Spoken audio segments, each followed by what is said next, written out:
Risk factor कितना है? Risk factor zero है, क्योंकि गवर्नमेंट भी कस्टमर के साथ खड़ी है। अगर सेल करने से मोटा पैसा आ सकता है तो फिर मेहनत भी मोटी ही करनी होगी। माने तो इसको न तो कोई छीन सकता है और न कोई इसको उठा के ले जा सकता है कि आपको कौन से बैंक से हम लोन करवाएं। फ्रॉड बहुत ज़्यादा देखे जाते हैं। Hello guys, welcome back to our new podcast. मैं आपके साथ प्रिया बंसल। क्या आपको पता है कि सबसे बुद्धिमान चीज़ क्या होती है? अब आपके पास पैसा है बट उस पैसे को आपको सही जगह इन्वेस्ट करना आना चाहिए। वो सबसे बुद्धिजीवी वाला काम होता है। तो आज हम आपको एक ऐसी शख्सियत से ही मिलवाने वाले हैं जो आपको बताएंगे कि आपको आपके पैसे को किस प्लॉट में किस जगह पर इन्वेस्ट करना है। बहुत बहुत स्वागत है आपका कमलेश जी। नमस्कार सर, सबसे पहले तो इसी से शुरुआत करते हैं कि आपकी जर्नी कैसे शुरू हुई, कैसे आपने रियल एस्टेट की दुनिया में कदम रखा और क्या कुछ आपकी पूरी जर्नी रही थी। जी बिल्कुल, मैं आपके माध्यम से लोगों तक ये मेरी बात रखना चाहूँगा। मेरी जो जर्नी है रियल एस्टेट की, इससे पहले मैं आर्मी में था और 17 साल 15 दिन मैंने आर्मी में जॉब किया। उसके बाद मैंने वीआरएस लिया और 2018 में मैं आर्मी से वीआरएस लेके घर पहुंचा। उसके बाद 2021 में मेरा जयपुर आना हुआ किसी काम से, और जयपुर ही आने के दौरान मेरे दोस्त हैं उनसे मेरी मुलाकात हुई और मैं उनके पास गया और उन्होंने जो काम करे थे रियल एस्टेट का, उन्होंने मुझे बताया कि इस तरीके से मैं एक कंपनी है गोकुल कृपा coloniser and developers private limited company, उसके अंदर काम कर रहा हूँ। मैंने देखा, मुझे बहुत अच्छा लगा कि वास्तव में अच्छा काम है। मैंने अपना काम स्टार्ट किया। स्टार्ट करने में मुझे काफ़ी चैलेंजेज आए, काफ़ी स्ट्रगल आए मेरे सामने, क्योंकि रियल एस्टेट का जो फील्ड था मेरे लिए नया था और सेल्स का बहुत टफ काम था। इससे पहले मेरी फैमिली में किसी ने बिजनेस नहीं किया, हालांकि गवर्नमेंट जॉब में बहुत है। बट उसके बाद में जैसे ही मैंने स्टार्ट किया तो एक आर्मी में रहा हुआ था, तो मुझे लगा कि नहीं, एक दृढ़ संकल्प होता है जो एक व्यक्ति का जो स्वाभिमान होता है कि सेल्स की दुनिया में पैर तो रख दिया, लेकिन अब सेल करना मेरे सामने एक बहुत बड़ा चैलेंज था। बिल्कुल। तो मैंने सीखता गया, चलता गया, कंटिन्यू मैं लोगों को फॉलो करता रहा, लेकिन बहुत मुश्किलों के बाद मैं सेल्स जल्दी नहीं कर पाया।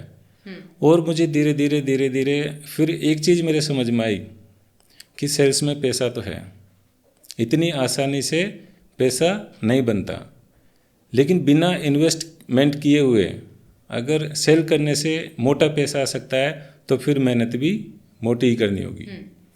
तो मैंने शुरुआत करी, लगभग मुझे 6 महीने हो गए और मेरी एक भी सेल नहीं हुई। 2022 जनवरी में मेरी फर्स्ट सेल हुई।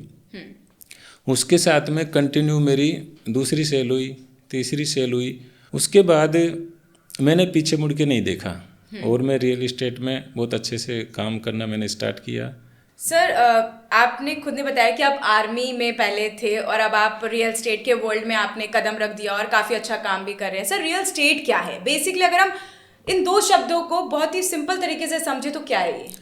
रियल एस्टेट एक ऐसी जगह है जिसमें जो व्यक्ति सामने वाला पैसा लगाता है उसका पैसा सुरक्षित है, और ये अचल संपत्ति है जो अपने देसी भाषा में माने तो इसको न तो कोई छीन सकता है और न कोई इसको उठा के ले जा सकता है। तो व्यक्ति सामने वाला इन्वेस्टमेंट करता है तो उसको दिखता भी है और उसको पता है कि मेरा पैसा किस जगह लगा हुआ है। रियल एस्टेट एक बहुत अच्छी अपॉर्चुनिटी है, बाकी जगह इन्वेस्टमेंट करने से बेटर है कि लोग रियल एस्टेट में इन्वेस्टमेंट करें। रिस्क फैक्टर कितना है? रिस्क फैक्टर जीरो है रियल एस्टेट में। बिल्कुल। सर, हम जयपुर की ही बात कर लेते हैं। आपकी कंपनी जयपुर में भी काम करती है, साथ ही और बड़ी मेट्रोपॉलिटन सिटीज़ में भी आप लोग काम कर रहे हैं। सर, तो मैं सबसे पहले तो जयपुर के बारे में ही जानना चाहूँगी, क्योंकि हमारे जो व्यूअर्स हैं वो भी मोस्टली जयपुर से भी देख रहे हैं। तो जयपुर में ऐसी कौन कौन सी जगह हैं सर जहाँ पर इन्वेस्ट किया जा सकता है? प्लॉट्स की रेट उतनी ज़्यादा हाई नहीं है, लेकिन उसका जो रिटर्न है वो काफ़ी अच्छा है। तो क्या लगता है कौन कौन सी ऐसी जगह हैं? एक्चुअल में जयपुर के अंदर सारी जगह बेटर है, बट अभी हर व्यक्ति लगभग एक जो क्राइटेरिया बन चुका है जयपुर के अंदर, जैसे रिंग रोड है, तो रिंग रोड के अंदर इन्वेस्टमेंट करना बहुत मुश्किल है आज की डेट में। यहाँ पर सीधा रेजिडेंशियल के लिए वो अप्रोच कर सकता है, लेकिन आम आदमी रेजिडेंशियल के लिए भी यहाँ प्लॉट लेना बहुत मुश्किल है, क्योंकि रेटें इतनी बढ़ चुकी है। कोविड के बाद में कि हर व्यक्ति रिंग रोड के अंदर प्लॉट लेना पॉसिबल नहीं है। दूसरा, इन्वेस्टमेंट कहाँ करे, तो उसके लिए क्या है कि नियर बाय रिंग रोड के आसपास काफ़ी सारी जेडीए की स्कीमें चल रही है और रिंग रोड जयपुर की रीढ़ की हड्डी है। सर जेडीए क्या है, अपनी जेडीए के बारे में अभी बताया। जयपुर जेडीए के बारे में बात करें तो जयपुर के अंदर जैसे जेडीए है, कोटा के अंदर केडीए है, अजमेर के अंदर डीडीए है, नहीं सॉरी एडीए है, और दिल्ली के अंदर डीडीए है। तो इस तरह से गवर्नमेंट बॉडी है जेडीए, जयपुर डेवलपमेंट अथॉरिटी। इसके साथ काम करती है जो मास्टर प्लान हो गया, जोन प्लान हो गया, उसके अनुसार ये काम करती है जो जयपुर को सुनियोजित तरीके से कैसे बनाया जा सके। तो इसके साथ मिलके हम सब काम कर रहे हैं और जेडीए में प्लॉट में इन्वेस्टमेंट करना काफ़ी बेटर है और सुरक्षित है। कमलेश जी, आपके पास अप्रोच करते होंगे कस्टमर्स, तो कैसे कस्टमर्स अप्रोच करते हैं, क्या कुछ पूरा उनका प्रोसीजर रहता है, अगर आप उनको समझा पाएँ। एक्चुअल में जो कस्टमर है हमारे पास में, हम तो कॉलिंग के माध्यम से, सोशल मीडिया के माध्यम से, टीम वर्क के माध्यम से सबसे पहले तो हम कस्टमर तक पहुंचते हैं और उनको विजिट करवाते हैं। विजिट के लिए उनको अप्रोच करते हैं कि भाई आप आओ, एक बार चाय पियो और ऑफिस विजिट करो और एक बार हमारे प्रोजेक्ट देखो आप। बिल्कुल ठीक है, लेना या नहीं लेना वो बाद का सब्जेक्ट है, पहले हमारा डेवलपमेंट देखो, हम किस तरीके से काम कर रहे हैं और हमारे साथ ही आप क्यों इन्वेस्टमेंट करें, आप एक बार देखें, उसके बाद में फिर आप विचार करें।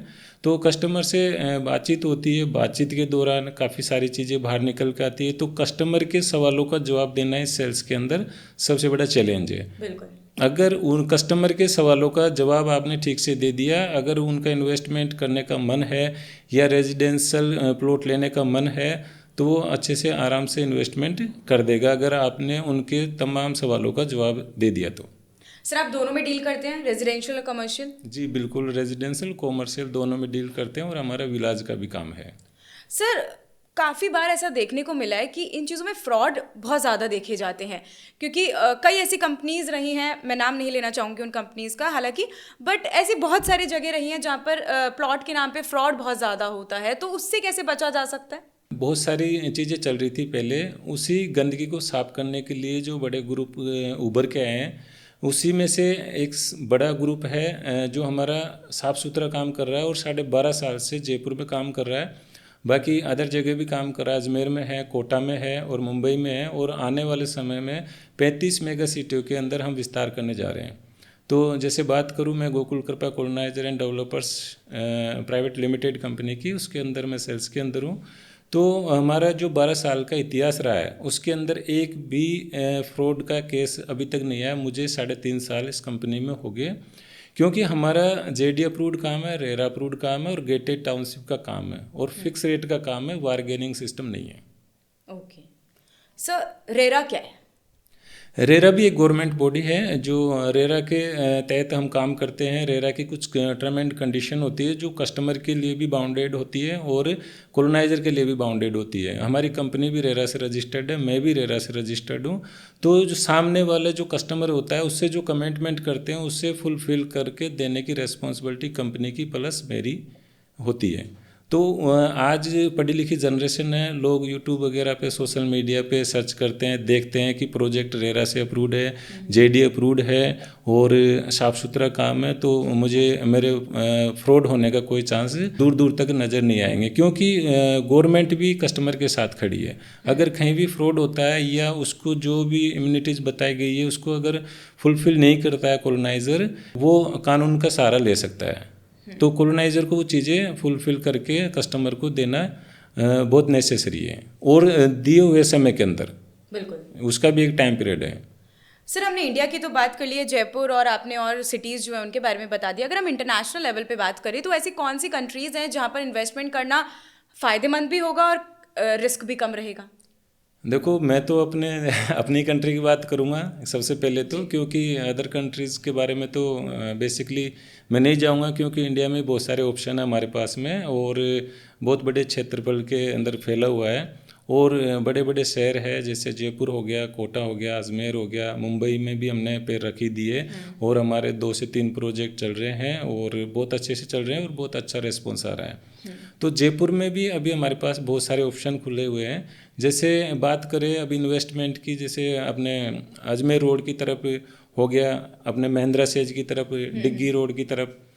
टोंक रोड पे रियल एस्टेट का जो बूम है बहुत ज़बरदस्त है। साउथ फेस के अंदर रेजिडेंशियल एरिया बहुत खाली है और गवर्नमेंट का भी उधर ध्यान ज़्यादा है। वहाँ पर गवर्नमेंट की जो काफ़ी सारी जो फैसिलिटीज़ वहाँ पर प्रस्तावित चल रहे हैं। और इसके अलावा भी जो मास्टर प्लान है 2025 का वो समापन की ओर है। और 2047 का जो मास्टर प्लान बनने जा रहा है तो उसमें टोंक रोड की तरफ बहुत ज़्यादा कस्टमर के लिए ठीक रहेगा इस समय। ओके सर, अगर रियल स्टेट में कोई प्लॉट खरीदता है आपकी कंपनी की तरफ से और एक टाइम मतलब 4-5 साल के लिए वो होल्ड पे रख देता है उस चीज़ को और उसके बाद वो रीसेल करने की कोशिश करता है, तो आप लोग मदद करते हो उस समय भी? बिल्कुल, रीसेल में भी हम पूरी मदद करते हैं, क्योंकि देखो कंपनी के बारे पॉलिसी के बारे में मैं ज़्यादा शेयर नहीं करूँगा, लेकिन जिस तरह से हम सेल करते हैं तो हमारा एक ग्रुप है उसी के अंदर हम सेल करते हैं। जो हमारी कंपनी से जुड़े हुए रेरा से रजिस्टर्ड लोग हैं वही सेल्स का काम करते हैं, उन्हीं के थ्रू हमारे प्रोजेक्ट के सारे प्लॉट सेल होते हैं। तो उसके कुछ टाइम पीरियड के बाद अगर वो रीसेल करना चाहे तो रीसेल का भी ग्रुप है, तो कस्टमर के लिए खुला ऑप्शन है। ऐसा नहीं है कि उसको फर्स्ट टाइम पे प्लॉट लेते समय अप्रोच करते हैं और बाद में रीसेल में वो इधर उधर घूमता रहता है, उसकी भी हम 100% मदद करते हैं। और जो प्रॉपर्टीज़ होती हैं उनके आपके पास सारे एग्रीमेंट्स और सारे के सारे डॉक्यूमेंट्स होते होंगे? बिल्कुल, सारे डॉक्यूमेंट्स होते हैं, लीगल डॉक्यूमेंट्स होते हैं और जेडी अप्रूव्ड होते हैं, रेरा अप्रूव्ड होते हैं। और हमारा जो जैसा कि मैंने बताया गेटेड टाउनशिप का काम है, तो मैं गेटेड टाउनशिप के बारे में बताना चाहूँगा। अब गेटेड टाउनशिप का कल्चर चल रहा है जयपुर के अंदर और बाकी शहरों में भी चल रहा है, बट जयपुर के अंदर जिस तरह से हमारी कंपनी काम कर रही है और जो कस्टमर का जो फीडबैक आ रहा है बहुत ज़बरदस्त निकल के आ रहा है। गेटेड टाउनशिप के अंदर जो जेडी है और रेरा दोनों ही कंडीशन हम फॉलो करते हैं। जैसे लगभग 40 बीघा का कोई प्रोजेक्ट एग्रीकल्चर लैंड हमने हायर की है, तो 40 बीघा एग्रीकल्चर लैंड को कन्वर्ट करा के जेडी अप्रूव्ड करवा के रेरा से रजिस्टर्ड करवाने के बावजूद चारों तरफ जो बाउंड्री वाल होगी उसके ऊपर 3-3 फीट तार फेंसिंग होगी, एक शानदार एंट्री गेट हो गया। एंट्री गेट पे जैसे बूमबेयर हो गया, गार्ड हो गया, सीसीटीवी कैमराज हो गया। कॉलोनी की बात करें तो उसमें 40 और 30 फीट के रोड हो गए, इंटरलॉकिंग टायर्स के रोड है, रोड साइड ट्री प्लांटेशन है, रोड लाइटें हैं, ब्लॉक बाउंड्रीज है, प्लॉटों की डिमार्केशन है, स्ट्रीट डिमार्केशन हो गया, अंडरग्राउंड सीवरेज हो गया, इलेक्ट्रिसिटी कनेक्शन हो गया, पानी का कनेक्शन हो गया, पानी का टैंक हो गया ओवर एंड स्टोरेज के लिए। एक हिंदू टेम्पल भी हम हर टाउनशिप में बना के देते हैं। कम्युनिटी हॉल हो गया या और किड्स प्ले एरिया हो गया, ओपन जिम हो गया, पार्क हो गया, शॉपिंग सेंटर एरिया हो गया। ये सारी इम्यूनिटीज़ हमें सारी कॉलोनियों के अंदर फुलफिल करके देते हैं। रेट जो लोकेशन के हिसाब से है, बाकी डेवलपमेंट के अंदर कोई कंप्रोमाइज नहीं है। सर, सोसाइटी में फ्लैट लेना ज़्यादा फायदेमंद है या फिर एक प्लॉट लेना ज़्यादा फायदेमंद है? एक्चुअल में सोसाइटी की मैं बात नहीं करूंगा, लेकिन आपने सवाल पूछा है तो मैं उसका जवाब दूंगा। सोसाइटी के अंदर जो कस्टमर इन्वेस्टमेंट करता है तो आजकल फर्जी सोसाइटियाँ ज़्यादा चल रही है और अभी जो जनरेशन है जो पढ़ी लिखी है तो वो सोसाइटी में इन्वेस्टमेंट नहीं करती है। एक्चुअल में वो क्या मास्टर प्लान के हिसाब से नहीं है, कहीं छोटा मोटा जो भी उनके पास ज़मीन आई है तो वो उसको हायर करते हैं और 3-4 मुंडिया गाड़ी 8-10 प्लॉट काट दिए, तो मास्टर प्लान के हिसाब से नहीं है। सामने वाले जो कस्टमर उससे पैसे ले लेते हैं, उसको सोसाइटी बना के रजिस्टर्ड करा के उसको एक पट्टा दे दिया। बाद में पता चला कि इसके बीच से 100 फीट का सेक्टर रोड निकल रहा है, तो वो प्लॉट्स उस सेक्टर रोड के अंदर जाएंगे। गवर्नमेंट जो पैसा देती है वो डीएलसी रेट के हिसाब से पैसा देती है। सामने वाला जो कस्टमर है उससे मोटा पैसा लेते हैं जो सोसाइटीज़ वाले हैं, तो कहीं ना कहीं वो अपने आप को ठगा हुआ महसूस समझता है। तो लोग जेडी अप्रूव्ड, रेरा अप्रूव्ड, इस तरह के जो अप्रूव्ड जो प्लॉट्स है उनके अंदर ही इन्वेस्टमेंट करता है। उसका एक रीजन और भी है, अप्रूव्ड प्लॉट्स होते हैं उसके अंदर गवर्नमेंट जो बैंक है सारे उस पर ईजी वे में लोन हो जाता है, और गवर्नमेंट जो बैंक है उसमें जिस प्रॉपर्टीज़ पर लोन कर देता है तो फिर उसके बारे में सोचने की ज़रूरत नहीं रहती कस्टमर को।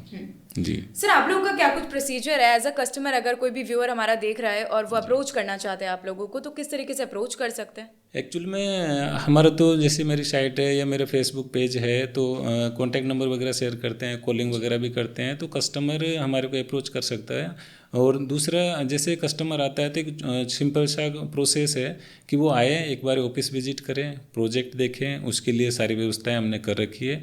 गाड़ी है हमारे पास में, उसको प्रॉपर विजिट करवाते हैं। प्लॉट लेना या नहीं लेना वो तो उसके ऊपर डिपेंड करता है, बट वो देखे किस तरह का इनका कल्चर है, किस तरह का जो ये वीडियो में जो यूजर्स वगैरह देखेंगे तो वो एक बार विजिट जरूर करें कि एक बार देखें कि जो बता रहे हैं वो एक्चुअल में धरातल पे है या नहीं है। तो वो देखने के बाद ही वो यूजर अपने आप कमेंट्स करके वो बताएंगे कि जैसा हमने देखा है और जो बातें हमने ब्रॉडकास्ट में देखी है वो सारी हमने धरातल पे देखी है। तो एक बार वो विजिट करें, देखें हमारे प्रोजेक्ट से रिलेटेड जो कमेंटमेंट है, जो मैंने बताया, जो इम्यूनिटीज़ के बारे में बताया, वो धरातल पे भी वो देखें। हमारे जो फ्रेश जो स्कीमें कट रही उनको भी देखें, आज से 4 साल पहले के प्रोजेक्ट भी देखें, 8 साल पहले के प्रोजेक्ट भी देखें कि भाई अभी जो रनिंग में चल रहा है उनमें तो काम चल रहा है, डेवलपमेंट हो गया। जो पिछले 3 साल पुराने प्रोजेक्ट है उनका डेवलपमेंट कैसा है, उनका मेंटेनेंस कैसा है। जो उस टाइम पे जो प्लॉट दिए थे उस टाइम पे तो इन्होंने कहा था कोई चार्जेस वगैरह नहीं है, अभी कहीं चार्जेस तो लेना स्टार्ट नहीं कर दिया। तो बिल्कुल ऐसा कोई भी फ्रॉड केस, सिंगल केस नहीं है। आप लोग क्या क्या फैसिलिटीज़ प्रोवाइड करवाते हैं सर? फैसिलिटीज़ के बारे में मैंने अभी बताया था आपको, तो वो तमाम जो फैसिलिटी मैंने बताई थी वो सारी की सारी फैसिलिटी उपलब्ध करवाते हैं। फ्रेश कॉलोनी काटते हैं, फ्रेश पट्टा देते हैं, फ्री होल्ड पट्टा देते हैं, जेडी अप्रूव्ड पट्टा देते हैं और फर्स्ट अलॉटी कस्टमर रहता है। इसके अलावा जो भी चार्जेस है हमारे सारे उसके अंदर इंक्लूड है। रेट वगैरह में हम वीडियो में शेयर नहीं कर सकते, लोकेशन के हिसाब से रेटें होती है। 1 लाख रुपए से हमारी बुकिंग स्टार्ट है। लोन फैसिलिटीज़ कैसे हैं? लोन फैसिलिटीज़ है लगभग जो भी प्रोजेक्ट हम लॉन्च करते हैं स्वाभाविक है, जेडी अप्रूव्ड है, रेरा अप्रूव्ड है, गेटेड टाउनशिप का काम है, तो बैंक हमारे पास खुद चल के आते हैं। हमारे जो बैंक से एपीएफ होते हैं प्रोजेक्ट, और जिन जिन बैंकों से एपीएफ होता है उनको हम लिस्ट अप्रूव करते हैं और कस्टमर से पूछ के ही उस लोन करवाते हैं कि आपको कौन से बैंक से हम लोन करवाएं। ऐसा पर्टिकुलर कोई बैंक नहीं है कि भाई आपको इस बैंक से ही लेना होगा अगर आप हमारे पास प्लॉट लोगे तो। वो सामने वाले जो कस्टमर की जो रिक्वायरमेंट होती है कि नहीं मुझे तो बीओबी से करवाना है, एचडीएफसी से करवाना है, तो हम उसी से लोन करवाते हैं। सर राजस्थान की ऐसी कौन सी सिटीज़ आपको लगे कि कस्टमर्स आपको ज़्यादा अप्रोच कर रहे हैं कि हमें उस सिटीज़ में प्लॉट्स लेने हैं? एक्चुअल में अभी वर्तमान में राजस्थान की बात करें तो हर आदमी का ड्रीम है कि मैं जयपुर में एक प्लॉट हो, मेरा घर हो, क्योंकि एक बढ़ता हुआ शहर है और महानगर की तरफ जा रहा है और राजधानी है। तो हर व्यक्ति की इच्छा है जो अप्रोच कर सकता है, जो ले सकता है कि यार जयपुर में एक प्लॉट मेरा बहुत ज़रूरी है, होना चाहिए। बिजनेस के लिए, एजुकेशन के लिए, पॉलिटिक्स के लिए, हर मेडिकल के लिए, हर सेक्टर के लिए अगर जयपुर में अगर उसका छत है तो उसका एक ड्रीम है और हर आदमी का ड्रीम पूरा करने का बेड़ा हमारी कंपनी ने उठाया है। जी, आप लोग कोटा में भी प्लॉट्स दिलवाते हैं और आपका कोटा में भी काफ़ी फैला हुआ बिजनेस है सर, तो मैं जानना चाहूँगी क्योंकि कोटा एक तो नो ट्रैफिक सिटी है, नो सिग्नल सिटी है, माफ़ कीजिएगा, तो वो एक खास बात है उसके अंदर, और साथ में काफ़ी ज़्यादा डेवलपमेंट हाल ही के समय में उसमें हुआ है। तो क्या लगता है कोटा में भी काफ़ी लोग इन्वेस्ट करने की कोशिश कर रहे हैं? बिल्कुल, कोटा में भी लगभग 8 से 10 कॉलोनी हमने काट दी और सोल्ड आउट है। बरखेड़ा में है, बूंदी रोड पे, तिरकुटा चौराहे के पास में, गुरुद्वारे के पास में, और एलन के कोचिंग है उसके पास में हमने 8-10 कॉलोनी काटी है। यूआईटी अप्रूव्ड है और जो रेस्पॉन्स हमारे को जयपुर में मिल रहा है, कोटा में भी अच्छा मिल रहा है, अजमेर में भी बहुत ज़बरदस्त मिल रहा है, और मुंबई में हमने महानगर के अंदर पैर रखा है। तो हम लगभग पिछले 2 साल से स्ट्रगल कर रहे हैं और बहुत अच्छा रेस्पॉन्स आ रहा है, क्योंकि मुंबई के अंदर हम फर्स्ट होम दे रहे हैं लोगों को।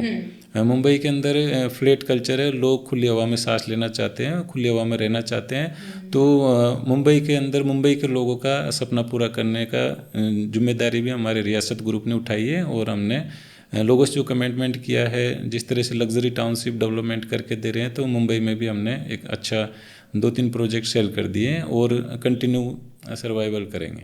सर आपकी कंपनी कुछ एक्स्ट्रा भी चार्ज करती है, क्योंकि ऐसे फ्रॉड्स कई बार देखने को मिलते हैं सर कि कुछ कंपनीज होती हैं एडवांस अमाउंट लेके रखती हैं, उसके बाद में जब प्लॉट का काम हो जाता है, खरीद लेता है इंसान, तब उसके बाद बोलती है कि ये वाला अमाउंट आपका रह गया है, ये चीज़ रह गई है। तो आपकी कंपनी के साथ ऐसा कुछ तो नहीं है? नहीं, हमारी कंपनी के साथ ऐसा नहीं है। और जैसे कि मैं रेरा की बात कर रहा था, तो रेरा के अंदर भी गाइडलाइन है, मतलब जो बुकिंग अमाउंट है, जो कॉलोनाइजर है वो 10% से ज़्यादा नहीं ले सकता। पहले की तरह नहीं है कि 5 लाख दे दिए हमने और 10 लाख दे दिए बुकिंग अमाउंट में, ऐसा नहीं है। हम 1 लाख रुपये से बुकिंग स्टार्ट है। 1 लाख रुपये बुकिंग देने के बावजूद अगर कस्टमर विजिट करता है, देखता है, उसके बाद में भी अगर किसी कारणवश मिस हैपनिंग हो जाती है या कोई कारण रहा है कि यार मैं अभी नहीं ले पाऊँगा, तो उसका एक भी पैसा हम नहीं काटते, पूरे के पूरे पैसे रिफंड करते हैं। सर जैसे कोई कस्टमर आपके पास अप्रोच कर रहा है, तो क्या कुछ पूरा प्रोसीजर हो सकता है? क्योंकि हम ये जानना चाहते हैं बेसिकली आपसे कि पूरा प्रोसीजर क्या कुछ रहेगा, उसमें लोन एक्टिविटीज़ क्या कुछ रहेंगी, डॉक्यूमेंट वेरिफिकेशन से लेके आप लोग क्या क्या चीज़ें from the basic thing to the higher thing आपको क्या क्या प्रोवाइड करवा रहे हैं? जी, जैसे कस्टमर हमारे पास आता है तो सबसे पहले तो उसको हम विजिट करवाते हैं। विजिट कराने के बाद में उसके प्लॉटों के बारे में बताते हैं, उसकी क्यूरी पूछते हैं कि आप कितनी साइज तक का प्लॉट अफोर्ड कर रहे हो। तो उसी के हिसाब से, उसी की सोच के हिसाब से, उसके बजट के हिसाब से हम उसको प्लॉट दिखाते हैं। उनको दिखाने के बाद में अगर उनको पसंद आता है, उनको लगता है कि नहीं ये बेस्ट है, तो कोशिश करते हैं उसमें हम थोड़ा सा सजेशन देते हैं कि क्योंकि वो एक बार आएगा प्रोजेक्ट पर, 2 बार आएगा, हम कंटिन्यू जाते रहते हैं, हमारे को पता है कि कौन सा इसमें बेस्ट है। तो हम बेस्ट सर्विस देने की कोशिश करते हैं कस्टमर को, ताकि उसको तो प्लॉट मिले ही, लेकिन उसके साथ में कोई नेक्स्ट जो कोई व्यक्ति उसके साथ में आता है तो वो कहे कि कॉलोनी तो अच्छी है, डेवलपमेंट भी अच्छा है और प्रोजेक्ट भी शानदार है, लेकिन इस पूरे प्रोजेक्ट के अंदर आपका प्लॉट है वो सबसे बेस्ट है। तो हमारे को रेफरेंस मिलते हैं, तो हम कोशिश करते हैं कि उसको बेटर चीज़ सर्वाइवल करें। दूसरा, जैसे 1 लाख रुपए वो बुकिंग अमाउंट देते हैं, तो उसके बाद में उसको लगभग 1 घंटे के अंदर, जैसे उन्होंने पेमेंट किया, 1 घंटे के बाद में हम उनको जो 1 लाख रुपए उन्होंने पेमेंट डाला उसकी रिसिप्ट व्हाट्सएप पे सेंड कर देते हैं कि आपका ये नाम है, ये प्लॉट नंबर है, और कंफ्यूजन नहीं रखते हैं। दूसरा, उसके बाद में उसको 7 दिन का हम टाइम देते हैं, आराम से वो देखें और अपने बच्चों को दिखाएं, फ्रेंड सर्किल में डिस्कशन करें। उसके बाद में अगर वो आगे का प्रोसेस फॉलो करने के लिए बोलते हैं उसको कि भाई लोन वगैरह के जो डॉक्यूमेंट्स है, जैसे लोन की बात करें तो लोन के लिए नॉर्मल डॉक्यूमेंट्स है, आधार कार्ड हो गया, पैन कार्ड हो गया, अगर वो गवर्नमेंट सर्वेंट है तो 3 महीने की सैलरी स्लिप होगी, 6 महीने का बैंक स्टेटमेंट हो गया, फॉर्म 16 हो गया और 2 फोटो हो गई। किस इंटरेस्ट रेट पे आप लोग? रेट ऑफ इंटरेस्ट तो बैंक से टाइप है, तो कस्टमर खुद बैंक से बात करता है, और जो भी रेट ऑफ इंटरेस्ट है नॉर्मल आरबीआई की गाइडलाइन पे काम करते हैं सारे के सारे बैंक, तो लगभग सेम ही रहती है, ज़्यादा डिफरेंट नहीं रहता बैंक लोन वगैरह में। तो नॉर्मल प्रोसेस है इसका चार्जिंग का। और बाकी जैसे ही वो लोन के डॉक्यूमेंट्स वगैरह भी उसको फिजिकली देने की जरूरत नहीं है, आजकल डिजिटल ज़माना है, व्हाट्सएप पे भेजेगा, हम आगे फॉरवर्ड करते हैं और बैंक करे जो कस्टमर से कनेक्ट हो जाता है, और कस्टमर जो भी बैंक से रिलेटेड क्यूरी है वो आपस में बातचीत कर लेते हैं। सर, अगर किसी को 7 दिन के अंदर अंदर वो प्लॉट नहीं समझ में आया, तो जो आपने एडवांस अमाउंट लिया था 1 लाख रुपए का, क्या वो रिफंड हो जाता है? बिल्कुल, जिस अकाउंट से उन्होंने पैसा कंपनी के जो अपने जो कॉलोनी है उसका रेरा रजिस्टर्ड अकाउंट में वो पैसा डालते हैं बुकिंग अमाउंट, और उसी अकाउंट से जिस अकाउंट से उसने कंपनी के अकाउंट में पैसा डाला, उसी अकाउंट के अंदर 7 दिन के अंदर वो पैसा बोलने के बाद में कोशिश करते हैं कि 24 से 48 घंटे के अंदर उसके पैसे उसके अकाउंट में रिफंड हो जाए वर्किंग डे में। ठीक है सर, आप अपने जो व्यूअर्स हैं उनसे कुछ कहना चाहेंगे? मैं सिर्फ जो भी इस वीडियो को देख रहे हैं उन सबसे यही कहना चाहूँगा कि अगर आपको ये अच्छा लगे तो एक बात तो ज़्यादा से ज़्यादा शेयर करें। दूसरा, आप इस रियल इस्टेट से रिलेटेड कोई भी इंफॉर्मेशन चाहिए तो आप कभी भी, मैं कॉन्टैक्ट नंबर शेयर करूँगा, तो आप ज़रूर एक बार विजिट करें, देखें और हमारे प्रोजेक्टों को देखें। उसके बारे में जो प्रोसेस मैंने इसमें बताया, उस प्रोसेस को ईजी वे में फिजिकली मेरे सामने बैठ के मेरे से पूछे, मैं उनको आराम से बताऊंगा। और जितनी मुझे जानकारी होगी मैं रियल इस्टेट के बारे में आप सबको ज़रूर दूंगा। अगर मुझे कोई भी इस वीडियो के माध्यम से कोई जानकारी छूट भी गई है तो मैं, जो मेरे सीनियर है जो काफ़ी लंबे टाइम से काम करें, उनसे पूछ के मैं आपको एक लीगल इन्फॉर्मेशन रियल इस्टेट के बारे में ज़रूर दूंगा। तो आप प्लीज़ विज़िट करें, देखें और अपने दोस्तों को सजेस्ट करें, अपने दोस्तों को बताएं कि इस तरीके से कमलेश जी का ये काम है और आप देख के आप मेरे साथ में आ सकते हैं।